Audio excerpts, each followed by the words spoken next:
Hi. Oh, okay. Hey, everybody. Welcome to Real Brave Live. Real Brave Live. Episode number 80, maybe. Real Brave is a music studio. We have online lessons that you can get anywhere, but you can't get these types of online lessons anywhere but here. Right. On Facebook. On realbraveaudio.com. You can also follow us at Real Brave Inc. on all the socials. You could smash the like and follow button everywhere that you see us. And go to our YouTube channel. Actually, there's a lot of good stuff happening there. We're doing some really cool things. Today we're going to talk about, well, let's put it this way. What do Nirvana, Justin Bieber, and Pink Floyd have in common here on Real Brave Live. I almost got through it. Justin Bieber, Kurt Cobain, and David Gilmour walk into a bar. And it's a really weird experience for everybody because one of them's dead, for sure. Spoiler, it's not Justin Bieber. yeah. Stay tuned for the end of the show. We'll reveal. You got to respect the Biebs, man. Do you?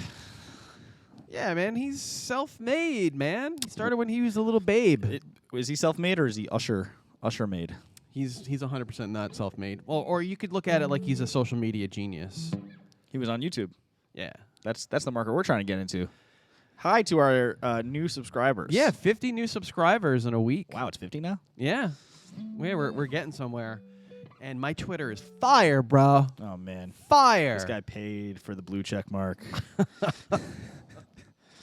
It's fire. Anyway, so today is March 1st, and lots of things happened on March 1st. Right. Kevin, do you want to talk about anything that happened maybe 50 years ago on March 1st? Was it actually 50 years ago? 50. 73 it came out, right? That's 50. Oh, Yeah. dude, we should be doing a whole episode on this. Yeah, screw the Biebs. But it's Dark Side of the Moon album by the band Pink Floyd. Yes. Came out on this day 50 years ago. By the way, which one's pink?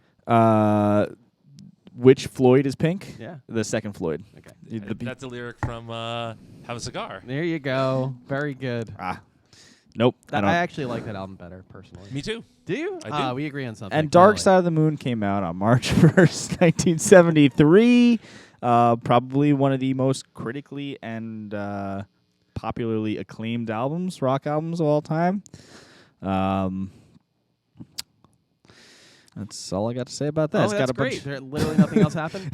You could go to @RealBraveInc on YouTube. I just did a 1-minute a summation of the Dark Side of the Moon album. Oh, wow. And it's highly good. Highly good, as they say. Highly good. Yeah. Goodly high. The wiki's really amazing.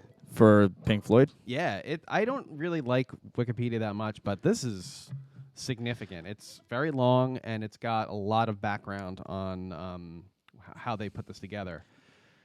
I did a research project on the album. Oh, tell me about it. And I probably use a lot of Wikipedia. You're allowed to do that in college? No, you cite the sources that are cited in Wikipedia, obviously. Oh. Yeah. I'm sorry. I went to college before Wikipedia, so I don't, Oof. Sorry, man. We used encyclopedias. Encyclopedia. Yes. What is that? Encyclopedia is a book that you bought from a guy that went to your door, who's probably now a billionaire. You ever hold notice it? like all the billionaire people that like are like huge on social media? Are like, I started out selling encyclopedias, selling vacuum cleaners, something, selling something, vacuum something cleaners door to door. Yeah. Yeah, I don't know. I mean, I respect the hustle grind set, Yeah. but I don't know. I feel like is that the door to success? Is selling vacuum cleaners? Cold calling is the worst. Yeah. If you is want to the really worst. like feel like a terrible human being, cold call. Like, but for real, like telemarketing sales. I got one of those this morning. Did you? Yeah. Hello, and, sir. Yeah, I was really not in the mood for it, and Is I this probably Kevin? made his day not great. Hello, Kevin. My name is John. Yeah, no, it was exactly like that, and I was in the middle of something, so I cursed at him, and I felt bad right after. Back to Dark Side. Were either of you guys of the age where you could watch, where you and your friends would sync up The Wizard of Oz and Dark Side of the Moon? I've done Yes. that. I've done that. Yeah. Yeah. I did that in college. It was fun. It is fun. It tracks. I mean, Especially the part where the guy hangs himself. It's not really hanging himself. It's Yeah. actually a bird, right? Yeah. That's what it is. Jeez. What Always bringing it down one notch. What song is that? Great Gig in the Sky? Dan Power. That's like the second or third like run through the album because the album is only Right, yeah. 35 minutes, whatever it is, and the movie's longer than Right. that. But only the first time through does it really sync up. And they claim they didn't do that on purpose. But I mean, that's one of those things that like it's like a confirmation bias. If you're like expecting this to work, Exactly. it'll work. Like that'll work with In Utero by Nirvana. Or Rift by the band Fish from Vermont. No. PH. No. Yeah. No, It totally will. Check it out. Let me read this. 5 minutes took us to get a Fish reference, by the way. Oh, Just- wow. just 5 Only minutes. just 5 minutes? Yeah. It's the 8th studio album by Pink Floyd, released on March 1st, 1973. Here's the thing about that. It's had over 970 weeks on the charts. That is a significant amount. And not only that, and this number is crazy. So it says that there was 45 million copies sold as of 2012, which tells you that something is wrong with the numbers, right? So then you try to like look into it. Some people say 50, some people say 47, but the actual number I can't find. So you could tell where the drop off of album sales happened, right? Yeah. 2009, 2010, 11. But 45 million copies 30 to 40 years after, and it's still growing. It's insane. Can you stream it on Spotify? You can. You can? Yeah. Well, that's why that's happening. Most of it deals with mental health problems. Well, some of it deals with mental health problems. It's the concept album, and Roger Waters was one of the minds behind that. And they started playing it live before they actually recorded it. And the first presentation of it was live. Really? Yeah. Just for context, Money has been streamed 407 million times on Spotify. That's almost as much as Rihanna Yeah. or Biebs. The irony is that that's not going to yield a lot of money No, it's on not. Spotify. Yeah, it's a fantastic album. You did a whole thing on it, I and you have did. nothing else to say. Yeah, You so, based right. your whole college career on this one project that I didn't No, go see. it was a senior capstone project, and I had been working here for about 2 years, I think, by that point, maybe Yeah. 1.5 years. And, we always have really talented students here, but the students that were here at the time, we pulled a band together. I pulled a band of, I guess, 3 of my students and then 1 drum and 1 bass student. And we learned the whole album. We practiced on Saturdays. We would work on individual parts during our lessons. We would, practice like 2 hours on a Saturday, maybe for 10 weeks. And then on the 11th week, we put on a show. And it was a lot of fun. It was. I believe we have a clip from that. We do. If look we for that want right now, we can go to live show with that off. Sure.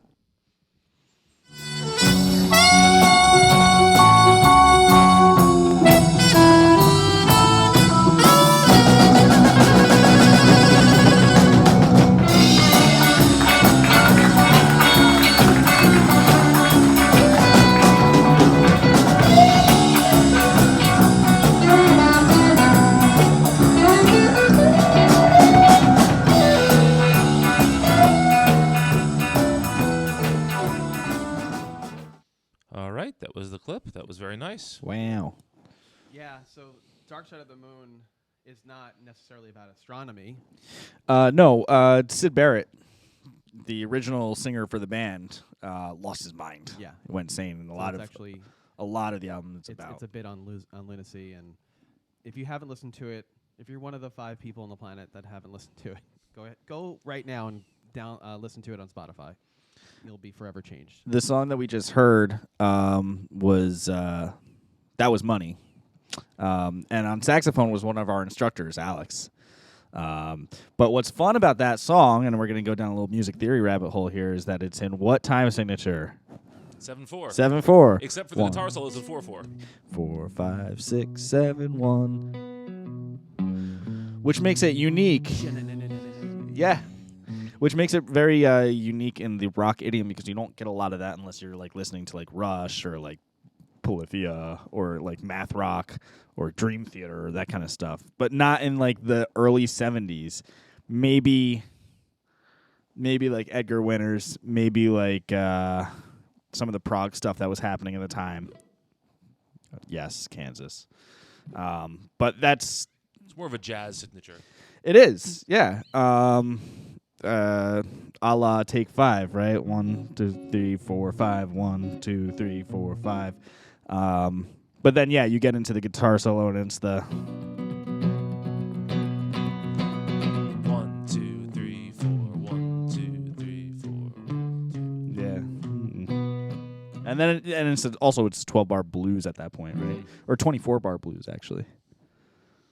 I can't do the math. Duggada, duggada, duggada, duggada, duggada. Yeah, maybe it's a 12-bar. I don't know. But yeah, it's a really interesting song. The whole album's so interesting. The chord progression on "Great Gig in the Sky" is one of my favorite progressions. Go check out the wiki. It's really good. Like, it's the first time I've ever really enjoyed a wiki. Really? Yeah, I don't really like read. I read them for a little bit because I'm really suspicious of them. But there's a lot of citations that seem like legit, and this is probably one of the albums that changed my life as far as that guitar. But what does "Dark Side of the Moon" have to do with Justin Bieber? Anybody know? Was Justin Bieber born on this day, like 13 or 14 years ago?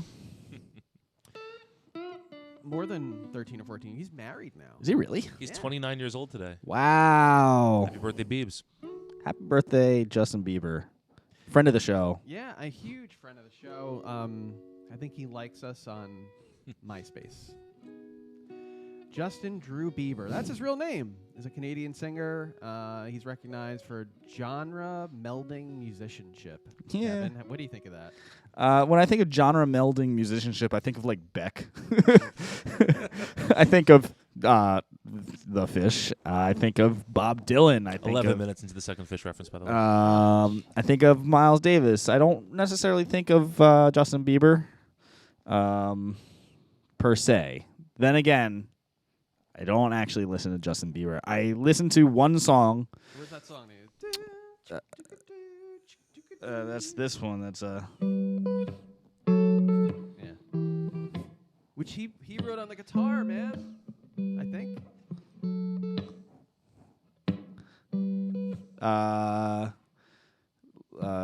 Love Yourself. Yeah, that's Sure. Go F Yourself or whatever. That's Love Yourself. Yeah. Yeah. But he's got all sorts of songs. Baby. Baby. I'm sorry, I'm not a big Justin Bieber guy. I have to also admit that I'm not the biggest Justin Bieber fan. I don't really. I know that song. I only know that song because fans of the show will know that I worked next door at the Oakland Giant Farmers Market for years, and their radio station they had on 106.7 Light FM, Today's Best Variety, would play that ad nauseum. What decades does that station cover? That's the today's. It's what? It's the today's best music, today's best variety, but then 60s, 70s, 80s. that 90s, was yeah. WPLJ 95.5. I think Light FM used to make similar claims. PLJ did 80s, 90s, and today. Yes, Yeah, yes. that was back in the aughts. Well, I don't know. Bieber was born March 1st, 1994 in London, Ontario. Didn't know that existed. And he's the son of Jeremy Jack Bieber and Patty Millett. Jeremy Jack Bieber. Yeah. Sounds like a country star. Yeah, sounds like a children's fiction They're all rich. protagonist. I just really nothing else I really want to talk about with him. Let's go to Nirvana. Hey, What happened with Nirvana? What does Nirvana have to do with the March 1st day? I'm so glad you asked, Dan. Did you know on March 1st in 1994, which is now 19 years ago? What? 20 years ago. 29 years ago. Oh, man. Really? Are you sure? Yes. Jeez Louise. Unlike you, I have actual memories from that year. So Oh, it's, oh no! I have memories from '94. 5? I was 5. So definitely preschool. Mrs. Oliveri. Yeah. She was very nice. Hot. Oh, sorry. Nice. I remember the playground. I remember watching Nick Jr. during the day.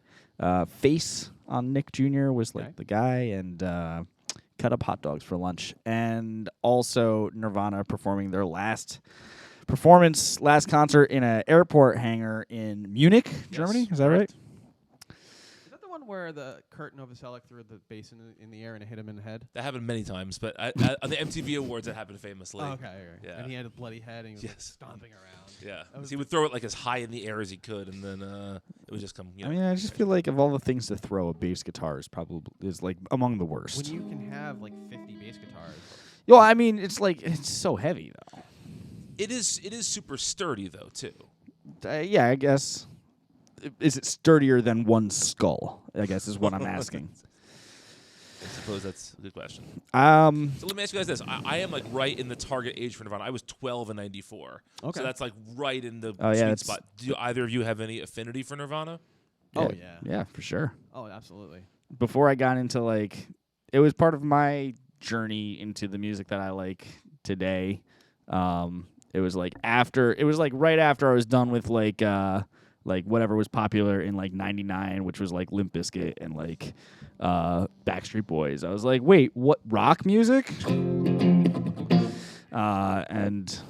And then like that kind of opened my eyes to a lot of stuff. And I had a lot of friends at the time who were I didn't have a lot of friends. I had like 2 friends at the time who were into like, you know, that kind of stuff. And it was more of a springboard for me toward like more classic rock, I guess, at the time.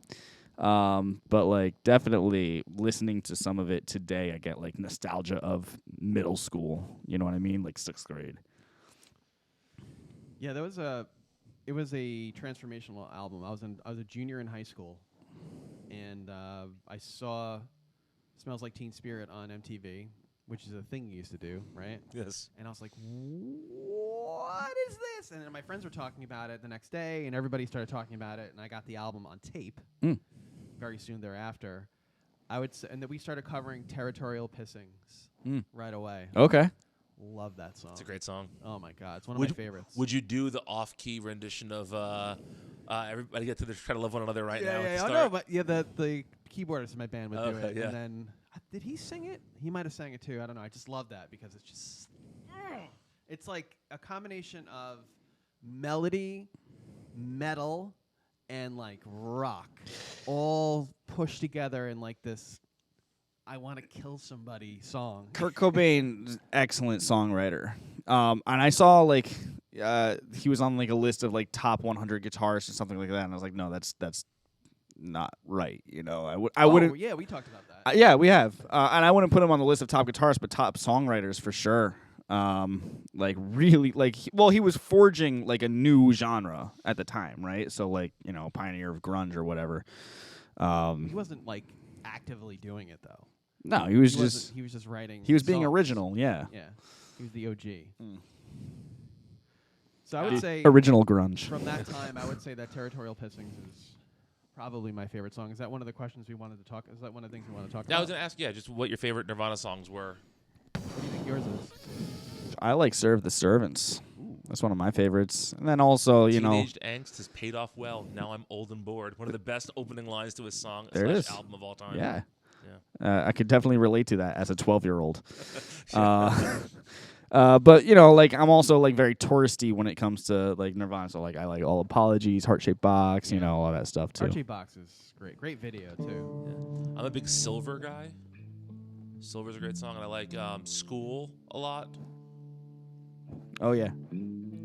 Is that Bleach? Yeah. I think the most overplayed one was The Unplugged. 'Cause it was good. That was my really first good. exposure to David Bowie. Right. Man, I think a lot of people it was, yeah.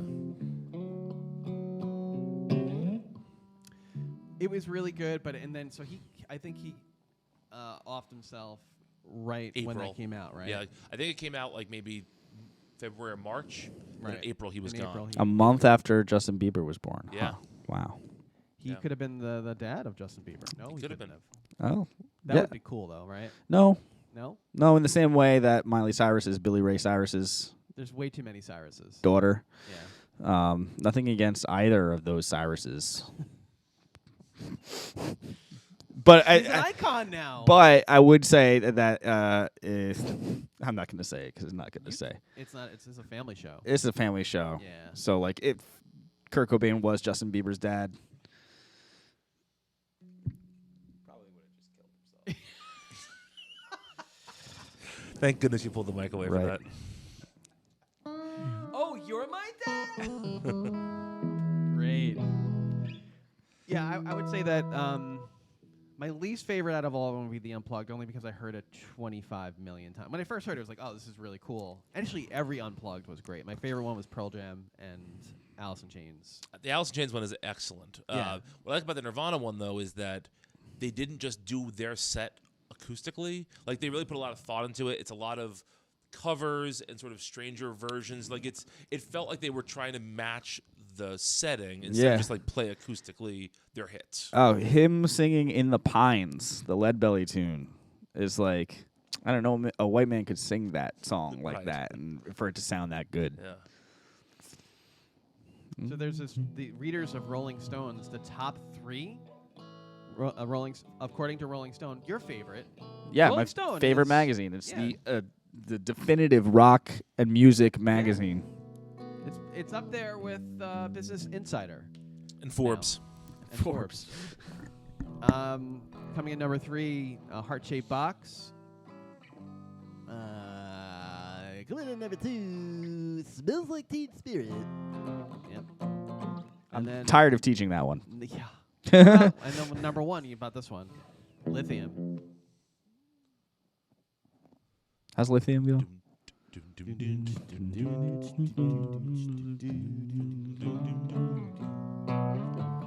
Yeah, I'm tired of that one too. But those are the top 3. Readers of Rolling Stones top 3. The baddest songs of all time. Never taught that one. I've taught "Come As You Are" a whole lot. Yes. Yes. That's it. Okay. We didn't go over the American songwriters top 3 for Justin Bieber. Should we just skip that? No, let's give him. Dude, he's a friend of the show. He's a friend of the show. Friend of the show. I listened to a Clubhouse. Remember when Clubhouse was big, and I was like into it, and I was like trying to like. Yeah. Boy, I gave that up quick. It was eating into my day. But we're still on Podbean. We are. Podbean listeners, how you doing? According to American Songwriter, the top 3 Justin Bieber songs is "Baby," right, featuring Ludacris. Sure. Okay. "Love Yourself," you know that song. That's what you just played before. yeah. Oh, that's the one. Okay. And coming in number 1, hot Number 1 is Sorry. by Justin Bieber. How does that one go? I have no I have idea. no idea. Yes. Although he's Sorry. Canadian, so he probably says sorry. Sorry. It's probably pronounced sorry. So yeah, I mean, on this date, in a bunch of in the time spent over the past 50 years, a bunch of things happened. Yep. I'm sure somebody else was born, not just these people. Probably sure. I'm sure another album was released Yeah. besides these. and It's likely, yeah. some other Canadian got famous. Celine Dion. Yeah. Rush. yeah. So Rush, yeah. Mike we've got a trivia in store. Yes, we have some trivia Oh here. my So goodness. I have prepared 4 questions, Okay. 2 for each of you, and there's a tiebreaker if we need it. And you're the purveyor of nonsense, right? I You're am. Brian, purveyor of nonsense. Yes. Purveyor of nonsense. Useless nonsense. Useless nonsense. PON. Yes. So what I will do is I will ask each of you a question. If you don't know it, the other can steal. So potential for up to 4 points here on the table. Wow. All right. How do I steal? Do I have a? Should we I'll buzz? give him like 30 seconds, and then if he doesn't know it, then you can steal. Can I just rattle off answers until I get it right? No. Ah. You get 1 answer. All right. All right. Who wants to go first? Kevin does. I do. All right, Kevin. Dave Grohl is the most famous Nirvana drummer, but he isn't the first. How many drummers were in Nirvana before Grohl? Who is Foo Fighters? How many? Okay, the number. Yes, he is the blank drummer. How many before him? He is the 4th drummer. That is incorrect. Would you care to steal? I will take that and say he's the 3rd drummer. You're both incorrect. He was the 5th drummer of Nirvana. Cool. Did we just get Yes. punched in the face for not knowing that? No. Man in a gorilla suit walks on set, punches both of us in the face. All right. Let's finish off the Nirvana category here. This is a question for Dan, obviously. When interviewed about Smells Like Teen Spirit, Kurt Cobain said, "I was trying to write the ultimate pop song. I basically tried to rip off what band?" The Pixies. Correct. Who are the Pixies? The Pixies. The Pixies. Very good. We have to Yes. say who are? Is this? No, this not Jeopardy rules. No, but Pixies. So 1 point on the board for Dan. Ooh, I have a trivia question about Teen Spirit. Go for it. When they performed it live one time, or probably a bunch of times, what song did they fake into it? Is it More Than a Feeling? It is More Than a Feeling. Oh, very Point to good. Brian. Points for that, by the Oh, way. never You mind. can't ask questions in a game show. To get points. Unless it's Jeopardy. Yeah. Then We have you like can some only sort of- ask questions. Do we have some sort of descending? Thank you. Ba-ba-ba-da-ba. All right, we have moved into the Justin Bieber portion of the trivia contest here. Kevin. Yes. Despacito remix Uh-huh. was a #1 hit in the United States in 2017. It is only the second ever song with English and Spanish lyrics to hit #1 on the Billboard 100. What is the other song? I have a hint. I know what it is. It's "Livin' La Vida Loca" by Ricky Martin. That is incorrect. You're lying to me. I'm not. That's Would you care to Top steal? 100 for sure. Number one, I said. Oh, Can you number repeat one. The question, Oh. please. Yes. Despacito was a #1 hit in 2017. Is only the second ever song with Spanish and English lyrics to hit #1 on the Billboard Hot 100. What is the other song? Can I call my lifeline for this one? You cannot. Sorry. Okay. Who is Johnny Cash? No. Are we playing that game? No, we're not playing that. You told me we're not. No. I just got totally distracted by something. Wow. Wait, can I steal it back? Sure. I'm gonna steal it back. The number one, only other #1 song that's had English and Spanish lyrics. It's got to be Ricky Martin. It's gotta be Macarena. the Macarena. Your final answer? No, it's the other one from Make it your final Give me answer. the answer! Make it your final answer. Enrique Iglesias. No, you lose. It was the Macarena. Ah, I was so close. I want you to win. Ah, Okay, so now- okay, he so- props so me now- up. So if Dan gets this one correct, Dan wins. Okay. If Kevin steals, we go to the tiebreaker question. What do I win? Yes. My undying respect. Wow. What's the conversion rate to the Canadian loonie? It changes by the day. Oh, So, wow. Depending on when people hear this, they will have a different. It's a answer. volatile market. This is my favorite question. Yes. By the way. Justin Bieber visited a historical home Oh, in God. 2013 and signed the guest book. Oh, no. His entry made quite the stink in the news. Sure did. It read, "Truly inspiring to be able to come here. Blank was a great person. Hopefully they would have been a believer." To whom is he referring? It's got to be Elvis. Final answer? Yeah. I'm going to steal that. The answer is Anne Frank. The answer is Anne Frank. Congratulations. That's horrifying. Yes, it is. Point for me. Oh, that's horrifying. So the bonus question is a Justin Bieber question. Wait, So- pause, because we have to discuss that just briefly. Yeah. So I walked right into that. Justin one, Bieber went to the house of Anne Frank, who, listener, if you're not familiar, she very famously wrote Anne Frank's diary, The which Diary of Anne Frank. but which yeah. was her own diary. She wrote in her own diary. Yes. And it was later found by she was during the Yeah, Holocaust. she was hiding during the Holocaust, writing this Right. diary. Yes. So she was found and taken to a concentration camp and killed. And fast forward 60, 70 years, Justin Bieber goes to her house Yeah. and says she would have been one She of my would've been fans. A Bieber fan. Yeah. Yeah. A believer. A believer? Belieber, yes. I don't feel Sorry. so bad talking crap about Justin Bieber earlier now. Yeah. Friend of the show, but not a friend of mine. Yeah. All right, so we have a tiebreaker now. So the way we're going to do this is you have to say your own name to bring in. Okay. Got it? In 2015, Justin Bieber received criticism for wearing what T-shirt at the American Music Awards?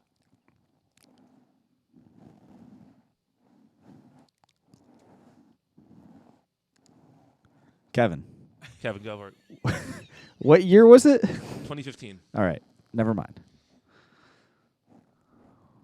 2015. What was happening in 2015? I'm so bad at these games. He wore Say your name if you want to get in. Kevin. Yes, Kevin.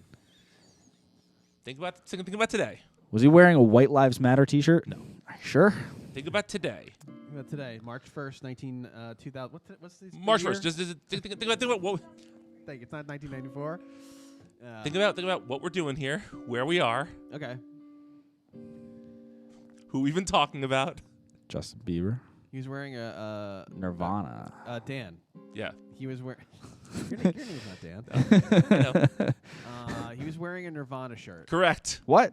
Yes. Wow. People thought he was basically like, posing, not being a real fan. And he had to give like a press release about this shirt he was wearing. He totally like brought us to the land. He- I really did. I was trying to. Gave us the answer. He was appropriating Seattle culture. Appropriating grunge culture, yes. I guess, Dan, you're the winner. Dan's the winner. Congratulations, Dan. Congratulations, and you get to personally guarantee all the debt for this company. Real Brave. That's it for today. Real Brave is a music school. We host music instruction. This show is about two guys in a room talking about music, the history of music, stuff about music, to your chagrin. Yeah. Unapologetically. Catch us at realbraveaudio.com. Go to all the socials at Real Brave Inc. Smash the like button. Follow us. Do all the things. Catch us next week here in the studio at Real Brave Life.